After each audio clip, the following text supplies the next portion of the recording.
આ વખતે ફટાકડા ફોડવા નહીં દે, સૌરાષ્ટ્રના ખેડૂતો માથે ઘાત। આવનારું નવું વર્ષ સૌરાષ્ટ્ર અને દક્ષિણ ગુજરાતના ખેડૂતો માટે ઘાત લઈને આવવાનું છે, કેમ કે માવઠું ખેડૂતોનો પીછો છોડવા માંગતું નથી।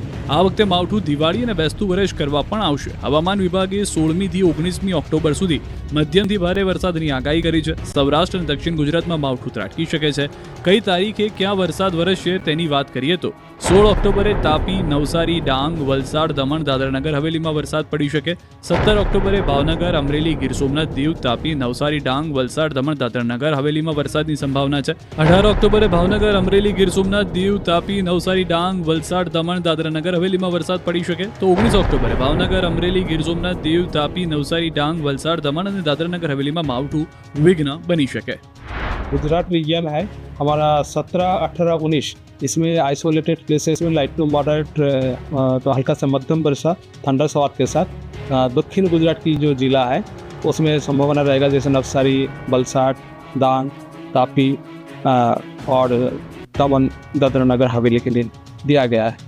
और जो हमारा सौराष्ट्र कच्छ है वो 17, 18, 19 इसमें आइसोलेटेड प्लेसेस में दक्षिण जो सौराष्ट्र है उसमें बरसात होने का संभावना रहेगा, हल्का से मध्यम बरसात थंडरस्टॉर्म के साथ। આ તરફ અંબાલાલ પટેલે પ્રચંડ વાવાઝોડાની કરી છે આગાહી। એક તરફ દિવાળી બગાડવા માટે માવઠું આવે તેવી શક્યતા હવામાન વિભાગે કરી છે, ત્યારે હવે હવામાન નિષ્ણાંત અંબાલાલ પટેલે ગુજરાતમાં પ્રચંડ વાવાઝોડું ફૂંકાય તેવી ખતરનાક આગાહી કરી છે। તેમના મતે 18 થી 21 ઓક્ટોબર વચ્ચે અરબી સમુદ્રમાં હલચલ વધશે। 26 ઓક્ટોબરથી નવેમ્બરની શરૂઆતમાં પ્રચંડ વાવાઝોડું આવશે, જેની અસરે ગુજરાતમાં ભારે વરસાદ પડી શકે। 18 થી 20, 21માં આ હલચલ જરા વધારે પડતી હશે, કાં તો ડીપ ડિપ્રેશન સુધી જઈ શકે અને ક્યારેક તોફાન પણ બની શકે। પરંતુ ઉલ્લેખનીય છે કે બંગાળ ઉપસાગરમાં તારીખ 26મી ઓક્ટોબરથી નવેમ્બરની શરૂઆત સુધીમાં એક પ્રબળ વાવાઝોડું બનવાની શક્યતા છે, ચક્રવાત। અને આ ચક્રવાતની અસરના કારણે ગુજરાતનું હવામાનમાં પલટાઈ શકવાની શક્યતા છે। તો હવે કાતલ ઠંડી માટે પણ તૈયાર થઈ જો। અંબાલાલ પટેલનું માનીએ તો ડિસેમ્બરની શરૂઆતમાં ઠંડા પવનો ફૂંકાશે। 22 ડિસેમ્બર બાદ ગાત્રો થીજોથી ઠંડી પડશે। ઉત્તરાયણ પર પણ ઠંડી ભૂક્કા બોલાવશે। પરંતુ 22 ડિસેમ્બર બાદ ગાત્રો થીજોથી ઠંડી પડવાની શક્યતા રહેશે અને હાડ કંપાવી તેવી ઠંડી પડવાની શક્યતા છે। ન્યૂનતમ તાપમાન 10 ડિગ્રી સેલ્સિયસથી નીચું થઈ શકવાની શક્યતા રહેશે। પાટણમાં સતત ત્રીજા દિવસે ખાતરની લાંબી લાઈનો જોવા મળી। સવારે 6 વાગ્યાના અહીંયા ઊભા છીએ, હજી અમને ખાતરની એક થેલી પણ આપી નથી। ભાઈ કોઈ સારો સપોર્ટ નહીં કરતો, કોઈ સારો જવાબ પણ નહીં આપતો। તો આપવાનું છે કે નથી આપવાનું એવું પણ નથી કહેતો। હોય ઘરે કે ઘેર કામ કરે કે ઘરોનું કરે છોકરોનું કરે, શું કરવાનું? સરકાર ખાતર હાલતો નહીં, શું કરવાનું? હવે કેળાનું કપાનું વાવેતર કરી ખાતરની જરૂર અમારે 25 થેલી હાલ 2 થેલી હાલો। અમે સવારે 7 વાગ્યા ઉભા 11 વાગ્યા સુકને ખોલતો નહીં, ત્રણ દાડાથી પૂરી થઈ રહ્યા છે, કોઈ ખાતરની એક ઠેલી મળતી નહીં। એડામણ રાયડામણ સમન આપે। હાલ ખેડૂતોને ખાતરની તાતી જરૂર છે, ત્યારે પાટણમાં 3 દિવસથી ખાતરની તંગી છે। એરંડા સહિતના પાકનું વાવેતર કરી દીધું છે, ત્યારે ખાતરની એક થેલી પણ નહીં મળતા લોકોમાં આક્રોશ ફેલાયો છે। પાટણ જિલ્લામાં યુરિયા ખાતરની અછતને કારણે ખેડૂતો ભારે હાલાકીનો સામનો કરી રહ્યા છે। ખેડૂતોએ મોટા ખર્ચે પોતાના ખેતરમાં વાવેતર કર્યું, પરંતુ પાક માટે જરૂરી યુરિયા ખાતર પૂરતા પ્રમાણમાં ન મળતા વ્યાપક અસંતોષ અને રોષ જોવા મળી રહ્યો છે। ગુજકો માસલ ડેપો અને પ્રધાનમંત્રી કિસાન સમૃદ્ધિ કેન્દ્ર ખાતે ખાતર લેવા માટે ખેડૂતોની વહેલી સવારથી લાંબી કતારો જોવા મળી છે। જો ખાતર નહીં મળે તો પાક સુકાઈ જવાના ભયે ખેડૂતો વહેલી સવારે 5 વાગ્યાથી લાઇનમાં ઊભા રહી જાય છે। મહિલાઓથી માંડી વૃદ્ધો કામધંધા મૂકીને ખાતર માટે ટળવળે છે। જરૂરિયાત સામે ખાતરનો જથ્થો ઓછો હોવાથી ખેડૂતને માત્ર 2 કે 3 યુરિયા ખાતરની થેલી જ આપવામાં આવી રહી છે, તો કેટલાક ખેડૂતોને ખાતર નસીબ ન થતા લીલા મોઢે પરત ફરવું પડી રહ્યું છે। જો પૂરતા પ્રમાણમાં ખાતર ન મળે તો ખેડૂતોએ વાવેતર પાછળ કરેલ તમામ ખર્ચ એળે જાય અને એરંડા, બાજરી તેમજ પશુઓના ઘાસચારો સુકાઈ જાય તેવી ભીતિ ખેડૂતો સેવી રહ્યા છે। સતત બીજા દિવસે બોટાદ યાર્ડ કપાસમાં ઢગલા સાથે જોવા મળ્યું। સતત બીજા દિવસે બોટાદ એપીએમસીમાં ચુસ્ત પોલીસ બંદોબસ્ત વચ્ચે કપાસના ઢગલા થયા। કપાસમાં કડદાને લઈને વિરોધ પ્રદર્શન અને હિંસા બાદ સતત બીજા દિવસે બોટાદ યાર્ડ સફેદ કપાસથી ઉભરાયું। આસપાસના ગામડાના ખેડૂતોને મોટી સંખ્યામાં પોતાનો મહામૂલો માલ લઈને પહોંચતા યાર્ડમાં ચારે બાજુ કપાસના ઢગલા થયા। માર્કેટિંગ યાર્ડ શરૂ થતાં જ વાહનોની લાઈન લાગી હતી. દિવાળી પહેલા પૈસા હાથવગા કરવા માટે માર્કેટિંગ યાર્ડમાં નાના મોટા મળી આશરે 1000 જેટલા વાહનો કપાસ લઈને આવ્યા હતા. અંદાજિત 75,000 મણ કપાસની આવક થઈ હતી. મોડી રાતથી શરૂ થયેલી આવક બપોર સુધી ચાલુ જ રહેતા યાર્ડમાં ચારે બાજુ સફેદ સોના સમાન કપાસની સફેદી છવાઈ ગઈ. ખેડૂતોને હાલ મણ કપાસના 1050 થી લઈને 1500 થી વધુના ભાવ મળી રહ્યા છે. હિંમતનગર માર્કેટ યાર્ડ મગફળીથી હાઉસફુલ. યાર્ડ બહાર મગફળી ભરેલા વાહનોની કતાર અને યાર્ડની અંદર મગફળીના ઢગલે ઢગલા. મગફળીથી હાઉસફુલ થઈ ગયું હિંમતનગર યાર્ડ.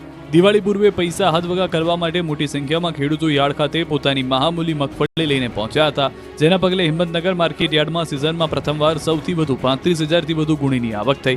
આસપાસના ગામડાઓમાંથી ખેડૂતો રાત્રે જ વાહનો લઈને લાઇનમાં લાગી ગયા હતા, જેથી યાર્ડ બહાર 2 કિલોમીટર લાંબી લાઇન હોવાની જોવા મળી. યાર્ડની અંદર પણ ક્યાંય પગ મૂકવાની જગ્યા ન હતી. જ્યાં જ્યાં નજર કરો ત્યાં ત્યાં માત્ર ને માત્ર મગફળી જ મગફળી દેખાઈ રહી છે. મગફળીની મબલક આવક સામે એક મણ મગફળીના 1100 થી 1500 સુધી ભાવ મળ્યા હતા.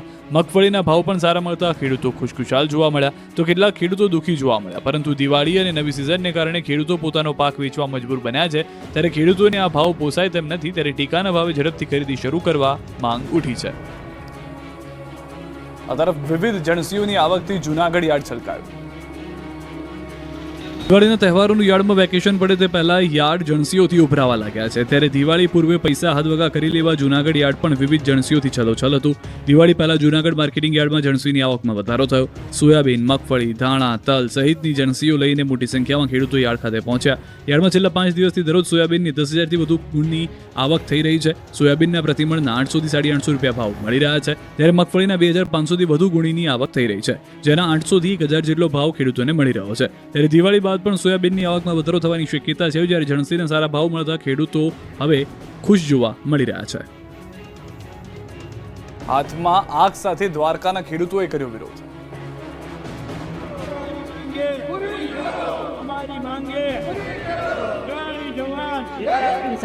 ખેડૂતોની સાથે ટેકાના નામે તરકટ બંધ કરોના એક હાથમાં બેનર, બીજા હાથમાં માટીના બાઉલમાં આગ અને જય જવાન જય કિસાન, અમારી માંગે પૂરી કરોના સૂત્રોચ્ચાર. ધરતીપુત્રોના અનોખા વિરોધના દ્રશ્યો દ્વારકાના છે. મગફળીને ટેકાના ભાવથી ખેડૂતોને પ્રતિમણ રૂપિયામાં 640નું નુકસાન થઈ રહ્યું હોવાના આક્ષેપ સાથે મોટી સંખ્યામાં ખેડૂતો એકત્ર થયા હતા. પોતાની માંગ સાથેના અને સરકાર પર પ્રહાર કરતા લખાણો સાથેના બેનર લઈને રેલી કાઢી વિરોધ કર્યો હતો. કિસાન સંઘના પ્રમુખ પાલભાઈ આંબલિયાની આગેવાનીમાં ખેડૂતોએ હલ્લાબોલ કર્યો. ખેડૂતો સાથે સરકારને આવેદનપત્ર પાઠવ્યું. માંગ કરી કે રજિસ્ટર્ડ દરેક ખેડૂતના ખાતામાં સીધા રૂપિયા 1.35 લાખ જમા કરાવવામાં આવે અથવા દરેક ખેડૂત પાસેથી 300 મણ મગફળીની ખરીદી કરો. તેમનો આક્ષેપ છે કે ટેકાના ભાવ અને ખુલ્લા બજારના ભાવ વચ્ચેનો તફાવત ₹452 છે અને તેનું સીધું વળતર ચૂકવવું જોઈએ. ડભોઈમાં ઝેરી કફ સિરપ લેવાથી 2 બાળકોને અસર. મધ્યપ્રદેશ અને રાજસ્થાનમાં કફ સિરપ પીવાથી માસૂમ બાળકોના મોતની ઘટનાએ હાહાકાર મચાવ્યો હતો. સિરપ કાંડ જેવો એક કિસ્સો હાલ ગુજરાતના વડોદરામાંથી સામે આવ્યો. ડભોઈ સિદ્ધપુર ગામે શ્રમિક પરિવાર મજૂરી અર્થે આવેલા પરિવારના બાળકોને ખાંસી થતા સારવાર માટે કફ સિરપ અપાઈ હતી. જોકે આ સિરપ લીધા બાદ બંને બાળકોને આડઅસર થતા ડભોઈ પ્રમુખ સ્વામી હોસ્પિટલમાં સારવાર માટે લવાયા અને આ બંને બાળકો છેલ્લા 3 દિવસથી હોસ્પિટલમાં સારવાર હેઠળ છે. કફ સિરપ લીધા બાદ બાળકોને આડઅસર જણાતા રાજ્યના આરોગ્ય તંત્રએ પણ આ મામલે તપાસનો ધમધમાટ શરૂ કર્યો. સિરપ ક્યાંથી લાવ્યા, તબીબ કોણ હતું, તે દિશામાં આરોગ્ય વિભાગે તપાસ શરૂ કરી છે. આ તરફ સુરતથી પકડાયું શંકાસ્પદ માખણ. દિવાળીના તહેવાર પહેલા સુરતથી મોટી માત્રામાં શંકાસ્પદ માખણ પકડાયું છે. સુરત શહેર પોલીસ કમિશનરના માર્ગદર્શન હેઠળ શહેર પોલીસ અને સુરત મહાનગરપાલિકાની ટીમોએ ભેળસેળ વિરોધી અભિયાન તેજ કર્યું. આ અભિયાનના ભાગરૂપે સુરત એસઓજીએ ફૂડ સેફટી વિભાગ સાથે સંયુક્ત કાર્યવાહી હાથ ધરી. પૂર્ણા યોગી ચોક વિસ્તારમાં આવેલી 2 ડેરીઓમાંથી 80 કિલો શંકાસ્પદ માખણ તથા 70 કિલો માખણ બનાવવા માટેનું રો મટીરિયલ અને ક્રીમ મળી કુલ 36,000નો મુદ્દામાલ જપ્ત કર્યો.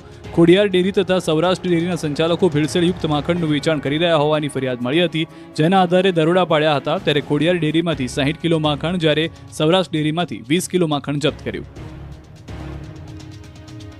દિવાળી પહેલા સુરત ફૂડ વિભાગની થવાઈ મીઠાઈની દુકાનોમાં દરોડા.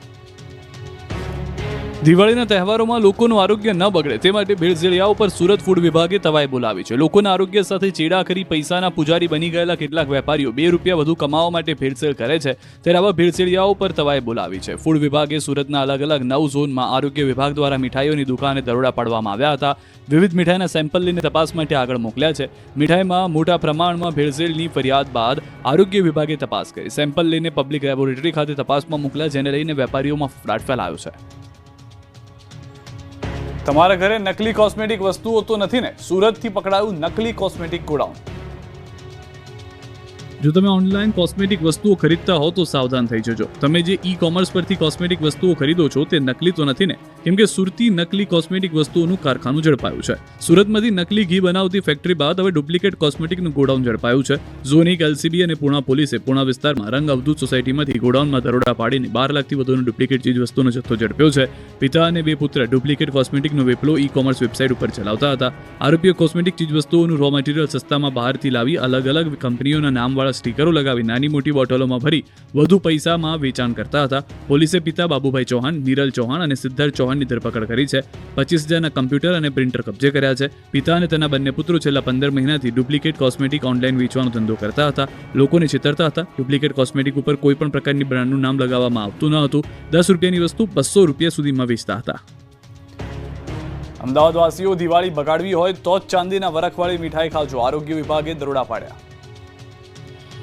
અમદાવાદવાસીઓ દિવાળીના તહેવારમાં બીમાર પડવું હોય તો જ ચાંદીના વરખવાળી મીઠાઈ આરોગજો. કેમ કે તહેવારોમાં લોકોને લૂંટવા માટે કેટલાક મીઠાઈના વિક્રેતાઓએ તકતો ઘડી કાઢ્યો છે.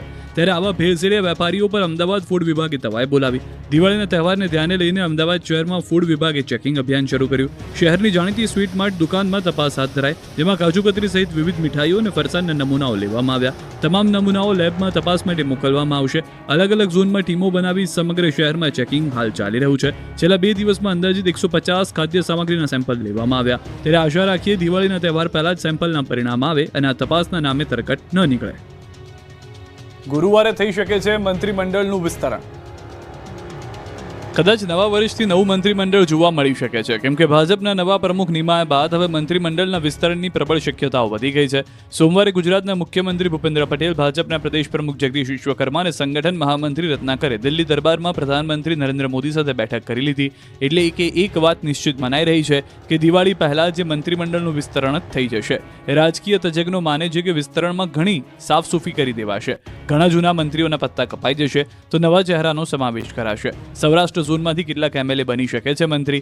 મધ્ય, ઉત્તર અને દક્ષિણ ગુજરાતમાંથી નવા ચહેરાને મળી શકે છે સ્થાન. ઝોન અને જ્ઞાતિ ગણિતને અપાઈ શકે છે પ્રાધાન્ય. 2027ની વિધાનસભાની ચૂંટણીઓના ગણિતને ધ્યાને રાખી મંત્રીમંડળનું વિસ્તરણ કરાશે. પુષ્ય નક્ષત્ર પહેલા રાજકોટની સોની બજારમાં આગથી નાસભાગ. કારીગરો કામ કરતા કરતા જીવ બચાવવા ભાગ્યા. પુષ્ય નક્ષત્રની ખરીદી પૂર્વે જ રાજકોટની સોની બજારના શ્રીહરિ કોમ્પ્લેક્સમાં આગ લાગતા નાસભાગ મચી ગઈ. શહેરના દિવાનપરા વિસ્તારમાં શેરી નંબર 10માં આવેલા સોની બજારમાં શ્રીહરિ કોમ્પ્લેક્સમાં સૌથી ઉપરના 5મા માળે સોના ચાંદીના ઘરેણાની બફિંગ અને પોલિશ કરવાની કામગીરી ચાલી રહી હતી. આ સમયે અચાનક આગ લાગવાથી દોડધામ મચી ગઈ. આગ વિકરાળ સ્વરૂપ ધારણ કરે તે પહેલા જ 8 જેટલા કારીગરો કામ કરતા કરતા જીવ બચાવવા ભાગ્યા હતા. ઘટનાની જાણ થતાં તુરંત 5 જેટલા ફાયર ફાઇટર સ્થળે દોડી ગયા અને પાણીનો મારો ચલાવી 4 કલાકથી વધુની જહેમત બાદ આગ પર કાબુ મેળવ્યો હતો. આ ઘટનામાં એક કારીગરનું મોત નીપજ્યું જ્યારે એકને ઈજા પહોંચી. પ્રાથમિક તપાસમાં શોર્ટ સર્કિટના કારણે આગ લાગી હોવાનું અનુમાન છે. સોની કામ માટે દુકાનમાં ગેસ સિલિન્ડર હોવાથી આગે વિકરાળ સ્વરૂપ ધારણ કર્યું હોવાનું પ્રાથમિક તારણ સામે આવ્યું છે. આગે ભયંકર સ્વરૂપ પકડાતા ટેરેસ ઉપરનો ડોમ સંપૂર્ણ બળી ગયો હતો. તેમાં LPG ગેસના 4 સિલિન્ડર રાખેલા હતા. તેમાંથી એક સિલિન્ડર બ્લાસ્ટ થયો હોવાથી આસપાસનો વિસ્તાર ધ્રુજી ગયો. જે જગ્યાએ આગ લાગી તે શેડ પતરાનો બન્યો હોવાનું સામે આવ્યું છે. ઇમરજન્સી ફાયર એક્ઝિટ ન હતું. ફાયર NOC છે કે નહીં તેને લઈને પણ સવાલ છે. વાપીમાં ટ્રેલર ભડકે બળ્યું તો પ્રાંતિજમાં કારમાં આગ.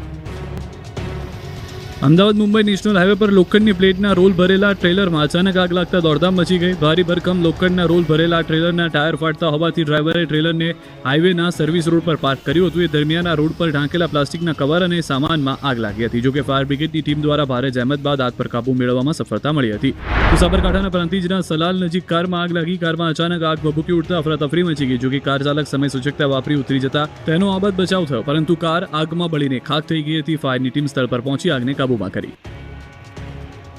નડિયાદમાં ધર્માંતરણ કરાવનારના ઘર પર ચાલ્યું બુલડોઝર.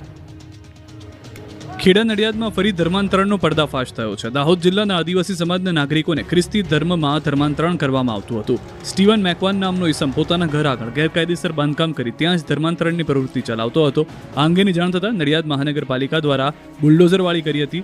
સ્ટીવનના ગેરકાયદે બાંધકામ પર બુલડોઝર ફેરવી દેવાયું હતું. પોલીસે સમગ્ર કેસમાં સ્ટીવન મેકવાન અને અન્ય એક ઇસમની ધરપકડ કરી છે. મહત્વનું છે કે 15 દિવસ પહેલા કોર્પોરેશન દ્વારા દબાણવાળી જગ્યા પર દૂર કરવા નોટિસ લગાવી હતી. જોકે અમદાવાદ ખાતે રહેતા મકાન માલિક દ્વારા કોઈપણ પ્રકારનો જવાબ કોર્પોરેશનને ન અપાતા આખરે કોર્પોરેશન દ્વારા દબાણ હટાવવાની કામગીરી કરી.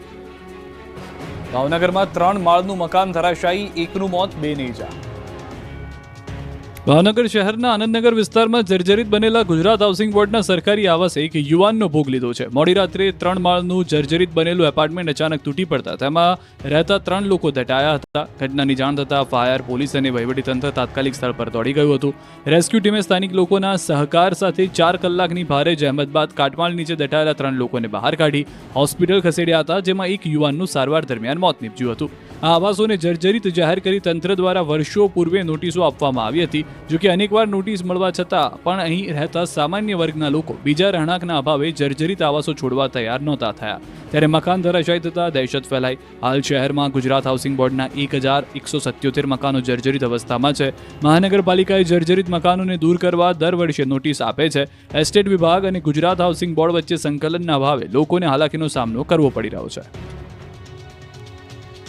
પૈસા કમાવા મા બાપાએ દીકરીને ભૂવી બનાવી દીધી હતી. 12 વર્ષથી ચાલતા ગોરખ ધંધાનો પર્દાફાશ. તારે શું કરવું છે બેટા?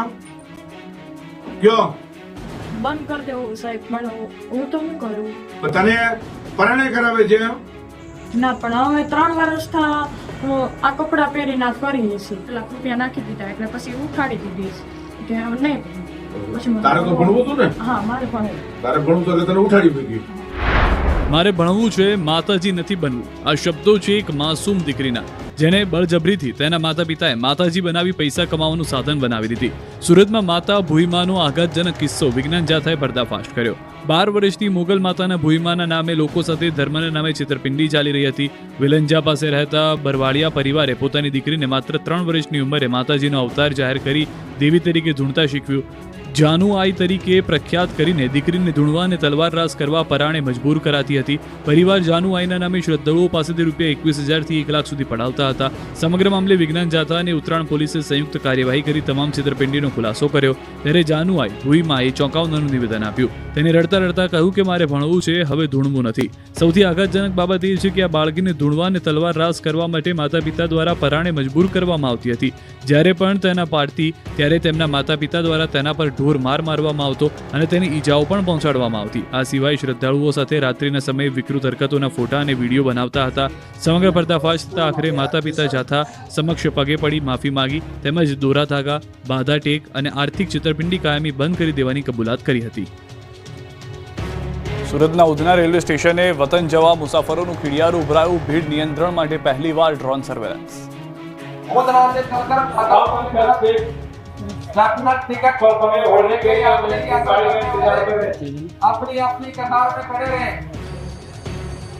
દિવાળીના તહેવારો વતનમાં કરવા માટે સુરતમાં રહેતા ઉત્તર ભારતીયોએ વતનની વાત પકડી છે. દિવાળીના 1 અઠવાડિયા પહેલા જ લોકોએ બિસ્તરા પોટલા બાંધીને વતન તરફ દોડ મૂકતા ઉધના રેલવે સ્ટેશને મુસાફરોનું ખીડિયારું ઉભરાયું. સ્ટેશન પર એટલી ભીડ છે કે પડે એના કટકા જેવી સ્થિતિ છે. ટ્રેનમાં બેસવા માટે 1-2 કિલોમીટર લાંબી લાઈન લાગી છે. રેલવે સ્ટેશન પર પગ મૂકવાની પણ જગ્યા નથી. ઉત્તર પ્રદેશ અને બિહાર તરફ જતા મુસાફરોના વતન જવાની એટલી તાલાવેલી છે કે તેઓ ટ્રેનની રાહ જોયા વિના જ રાત્રિના 12 વાગ્યાથી જ ભૂખ્યા તરસ્યા ટિકિટ અને ટ્રેનમાં પ્રવેશ માટે લાંબી કતારો લગાવીને ઊભા છે. દરરોજ 20 થી 25,000 મુસાફરો માત્ર વતન જવા રવાના થયા છે. તમામ મુસાફરોને કતારબદ્ધ રીતે બેસાડીને વતન રવાના કરવામાં આવી રહ્યા છે. મુસાફરોને અગવડતા ન પડે તે માટે હોલ્ડિંગ કક્ષની પણ વ્યવસ્થા કરવામાં આવી છે. આ ભીડને ધ્યાનમાં રાખીને પશ્ચિમ રેલવે દ્વારા પ્લેટફોર્મ ટિકિટ વેચાણના પ્રતિબંધ બાદ હવે 15 ઓક્ટોબરથી 31 ઓક્ટોબર સુધી ઉધના રેલવે સ્ટેશન પરથી પાર્સલ બુકિંગ અને હેન્ડલિંગ પર અસ્થાયી રોક મૂકવામાં આવી છે. ઉધના અને વલસાડ સ્ટેશનો પરથી અનારક્ષિત પૂજા સ્પેશિયલ ટ્રેનો શરૂ કરી છે. આ ટ્રેનો 29 ઓક્ટોબર સુધી દરરોજ ઉત્તર પ્રદેશ અને બિહારના વિવિધ શહેરો માટે દોડશે. બીજી તરફ હજારોની ભીડને નિયંત્રિત કરવા માટે સુરત પોલીસે પ્રથમવાર ડ્રોન સર્વેલન્સની મદદ લેવાનું શરૂ કર્યું છે. હજારોની સંખ્યામાં એકત્ર થતા મુસાફરોના ક્રાઉડ મેનેજમેન્ટ માટે રેલવે સ્ટેશનની બહારના હોલ્ડિંગ એરિયામાં ખાસ ડ્રોન ઉડાડીને ભીડ પર સઘન નજર રાખવામાં આવી રહી છે. ઉપરાંત વોકી ટોકી અને તમામ ટેકનિકલ વસ્તુઓનો ઉપયોગ કરીને ભીડ પર નજર રાખી રહ્યા છે. સોનું મોંઘું થતાં રાજકોટમાં ઇમિટેશન જ્વેલરીનો માંગમાં વધારો જોવા મળ્યો. ધનતેરસ પહેલા સોનાનો ભાવ આસમાને પહોંચી ગયો છે. દિવાળી પહેલા 10 ગ્રામ સોનાનો ભાવ 1.5 લાખ તરફ પહોંચી શકે છે. સોનું હવે સામાન્ય લોકો માટે સપનું બની ગયું છે. મધ્યમ વર્ગની પહોંચની બહાર પહોંચી ગયું છે અને જેને લઈને હવે રાજકોટમાં મહિલાઓ ઇમિટેશન જ્વેલરી તરફ વળી છે. એક સમયે ઇમિટેશન જ્વેલરી એ માત્ર ફેશન જ્વેલરી તરીકે વેચાતી હતી, પરંતુ હવે આ જ્વેલરીએ સોનાનું સ્થાન લીધું છે. સોના જેવી જ ઇમિટેશનની જ્વેલરી મળતી હોવાથી ઇમિટેશનના દાગીનાનો ટ્રેન્ડ વધ્યો છે. બીજી તરફ ઇમિટેશન જ્વેલરી 25 રૂપિયાથી લઈને 1500 રૂપિયા સુધીમાં મળે છે. ઇમિટેશનના બ્રેસલેટ, ઇમિટેશન રિંગ, હાર સહિતના અલગ અલગ દાગીનાની ધૂમ માંગ છે. રાજકોટની ઇમિટેશન બજારમાં દર વર્ષે કરોડો રૂપિયાના ઇમિટેશનના દાગીનાઓ વેચાય છે. સોના ચાંદીનો ભાવ આસમાને પહોંચ્યો હોવા છતાં સોની બજારમાં પુષ્ય નક્ષત્રને લઈને ધૂમ ખરીદી થઈ. અમદાવાદના વિવિધ સોના અને જ્વેલરમાં ગ્રાહકોની ભીડ જોવા મળી. ફૂલ નહીં તો ફૂલની પાંખડી સમજી શુકનવંતી ખરીદી કરી હતી. આ વખતે 9 કેરેટ ગોલ્ડની ડિમાન્ડ વધુ રહી. રાષ્ટ્રીય સ્વયંસેવક સંઘના સરસંઘચાલક મોહન ભાગવત આજથી 2 દિવસ ગુજરાતના પ્રવાસે પહોંચી ગયા. 2 દિવસમાં અમદાવાદમાં સ્વયંસેવક સંઘ કાર્યાલય ખાતે કાર્યકર્તાઓ સાથે બેઠક કરશે. ગાંધીનગરના કોબા ખાતે આવેલા પ્રેક્ષા વિશ્વ ભારતી ધ્યાન કેન્દ્ર ખાતે આચાર્ય મહાશ્રમણજી સાથે મુલાકાત કરશે. આ તરફ અમદાવાદ એરપોર્ટ પર કતાર એરવેઝની દોહાથી હોંગકોંગ જઈ રહેલી ફ્લાઇટમાં ટેકનિકલ ખામી સર્જાતા ઇમરજન્સી લેન્ડિંગ કરાયું હતું. તો સુરતના વિસ્તારમાં યુવાનને મારવો ભારે પડી ગયો. જાહેરમાં જૂના ઝઘડાના કારણે યુવાન પર હુમલો કર્યો તો વિડીયો વાયરલ થતા પોલીસે પકડ્યો. સુરતમાં 5 વર્ષની બાળકી પર દુષ્કર્મ આચરનારને આજીવન કેદની સજા ફટકારવામાં આવી. પોલીસે 16 દિવસમાં જ 240 પાનાની ચાર્જશીટ તૈયાર કરતા કોર્ટે ઐતિહાસિક ચુકાદો આપ્યો. આ બાજુ અમદાવાદ કોર્પોરેશને ખોદેલા ખાડામાં યુવાન પડી જતા મોતને ભેટ્યો. ઉસ્માનપુરા અંડરપાસ પાસે ચાલી રહેલી કામગીરી દરમિયાન યુવક ગટરમાં પડી ગયો. ફાયર વિભાગે મૃતદેહને બહાર કાઢ્યો. ભાવનગર શહેરના નામાંકિત ENT સર્જન ડોક્ટર રાજેશ રંગલાણીએ પોતાના દવાખાનામાં આપઘાત કરી લેતા ચકચાર મચી ગઈ. પોતાના ક્લિનિકમાં જ પોતાની જાતે કોઈ ઇન્જેક્શન લઈ આત્મહત્યા કરી લીધી હોય તેને લઈને પોલીસ દોડતી થઈ હતી. બીજી તરફ વડોદરાના ઈવા મોલમાં સગીરા સાથે છેડતી થઈ. સગીરા સાથે વોશરૂમમાં અશ્લીલ હરકત કરી. મોલના સ્ટાફે છેડતી કર્યાનો આરોપ છે. ખ્યાતનામ શેર બ્રોકિંગ ફર્મ પર આઈટીના દરોડા પડ્યા. સુરતમાં પીપલોદ વિસ્તારમાં 4 ઠેકાણે દરોડા પાડી તપાસ હાથ ધરાઈ. દિવાળીનું વેકેશન પડે તે પહેલા દ્વારકાના બ્લુ ફ્લેગ બીચ શિવરાજપુર પર વોટર સ્પોર્ટ્સ એક્ટિવિટી શરૂ કરવાની માંગ કરવામાં આવી. SDM કચેરીએ વેપારીઓ ધરણા પર બેઠા હતા. વિકાસની વાતો વચ્ચે ઉપલેટાના મજેઠી ગામમાં ખાટલામાં ઝૂલે છે વિકાસ. નદી પાર કરવા ખાટલો જ સહારો. બુડી જવાથી આ લિફ્ટનો ઉપયોગ કરીને તમામ વસ્તુ આ લિફ્ટ દ્વારા લઈ આવવાની અને લઈ જવાની. ભય લાગવામાં પૂરેપૂરો છે. એકવાર મારો છોકરો પડ્યો તો પગ ભાંગી ગયો. માંડ હાજો થયો ને પાછો જો પડે ને પાણીમાં પડ્યો તો મરી જાય. ખેડૂતને બહુ જ પારાવાર તકલીફ થાય છે જવા આવવામાં. એટલે ખેડૂતને જવામાં જો સરકાર તરફથી પુલ બાંધવામાં આવે તો દશક ખેડૂત છે એને ફાયદો થઈ જાય.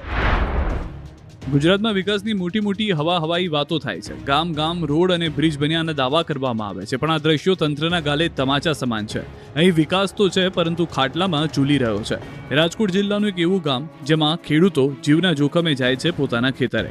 નદી પાર કરવા દેશી જુગાડથી બનાવેલી લિફ્ટમાં કરે છે જોખમી સફર. આ દ્રશ્યો છે ઉપલેટાના મજેઠી ગામના, જ્યાં ખેડૂતોએ દેશી જુગાડ અપનાવી જાત મહેનત જિંદાબાદનું સૂત્ર પૂરું પાડ્યું. વાત કંઈક એવી છે કે મજેઠી ગામમાંથી ભાદર નદી નીકળે છે, જેના પર વર્ષો પહેલા ચેકડેમ બનાવેલો છે, જેના કારણે નદીનું પાણી ઓવરફ્લો થઈ ખેતરોના માર્ગ પર ફરી વળ્યા, જેના કારણે દસેક ખેડૂતોની હાલત કફોડી બની છે. ખેડૂતો પાણીના કારણે ખેતરમાં જઈ શકતા ન હતા, જેથી ખેડૂતોએ પોતાના કોઠાસૂઝને લગાડીને દેશી લિફ્ટ બનાવી છે. ખેડૂતો એવી દેશી તોડ શોધી લાવ્યા છે કે ભલભલા ચક્કર ખાઈ જાય. દેશી ખાટલાવાળી દેશી લિફ્ટ બનાવી, જેમાં બેસીને લટકતા ખેડૂતો નદી પાર કરી પોતાના ખેતરમાં જાય છે. એટલું જ નહીં, ખેડૂતો આ દેશી લિફ્ટ દ્વારા જ તમામ વસ્તુઓ ખેતર સુધી પણ લઈ જાય છે, જ્યારે મજૂરો પણ આ જોખમી લિફ્ટ જોઈને ભાગી જાય છે, જેથી ખેતી કામ માટે મજૂરો પણ આવતા નથી. ખેડૂતોનું કહેવું છે કે અનેકવાર દુર્ઘટના સર્જાય છે, દેશી લિફ્ટમાંથી સીધા જ નીચે પટકાયા છે, જેથી જીવનું જોખમ રહેલું છે. મજેઠી ગામના સરપંચનું કહેવું છે કે ધારાસભ્યથી લઈ સાંસદ સુધી ફરિયાદ કરી છે, પરંતુ હજુ સુધી કોઈ ઉકેલ આવ્યો નથી. ખેડૂતોને ગ્રામજનોની એક જ માંગ છે કે કોઝવે કમ પુલ બનાવવામાં આવે, જેથી ખેડૂતો જીવના જોખમ વગર અવરજવર કરી શકે. ત્યારે હવે જોવું રહ્યું કે તંત્ર આ ખેડૂતોનો અવાજ સાંભળે છે કે પછી તેની આદત મુજબ ઘોર